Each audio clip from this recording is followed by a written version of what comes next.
ในวันนี้เราคณะพระภิกษุสงฆ์ได้มาร่วมกันนะทำทางจงกรมถวายนะพ่อแม่ครูบาอาจารย์นะซึ่งพ่อแม่ครูบาอาจารย์ก็จะมาอยู่ด้วยแล้วก็มาเดินจงกรมตรงนี้เนาะคณะพระภิกษุสงฆ์ได้มาร่วมด้วยช่วยกันนะสร้างทางเดินจงกรมนะซึ่งท่านอาจารย์ณรงค์นะครับผมเดี๋ยวขอสัมภาษณ์นิดนึงครับอาจารย์ครับครับวันนี้คณะพระภิกษุสงฆ์กำลังทำอะไรกันครับอาจารย์กำลังทำที่เดินเจริญสติก็เข้าสู่แดนแห่งพระนิพพานครับผมแต่วันนี้เราคณะพระภิกษุสงฆ์ได้มาร่วมกันทำทางจงกรมถวายครูบาอาจารย์เนาะซึ่งทางจงกรมนี่ก็เหมือนกับเป็นเส้นทางในการฝึกฝนอบรมเป็นเส้นทางของอริยมรรคอริยผลนะเราท่านทั้งหลายร่วมอนุโมทนาบุญด้วยกันเด้อ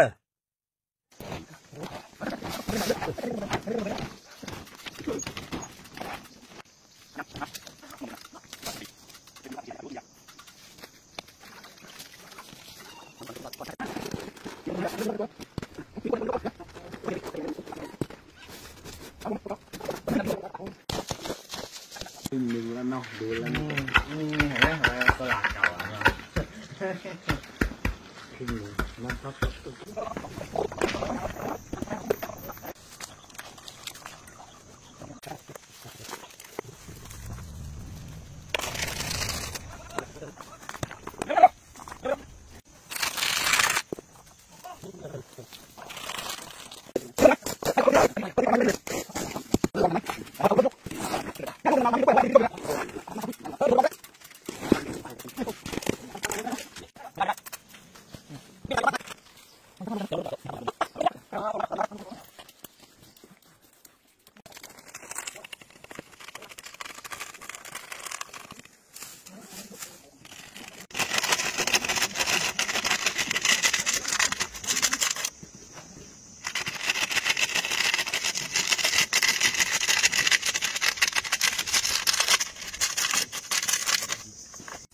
ใครก็ได้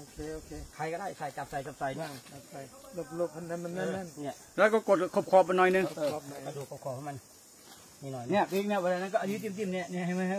นเป็นหินเงี้ยเนี่ยก้อนทีนี้ก้อนใหญ่ประมาณนี้ครับอันนี้ยุบลงหมดไม่มันก็ต้องมันกระดูกธรรมดาจำนิดประมาณ35นี่ข้าง35ประมาณเนาะโค้นี่35นี่เอาตามตัวอย่างนี่แหละไปเอาใหญ่ข้างๆ3 ก้อนนะปีครับแล้วฝั่งนี้ก็3ตรงกลางเล็กหมด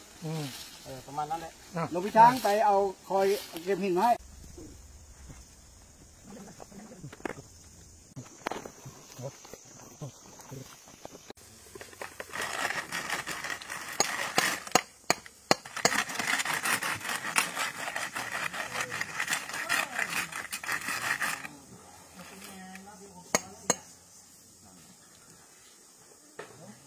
ทำถังขยะได้แล้วยายนี่ใช้ไอ้นี่อะไร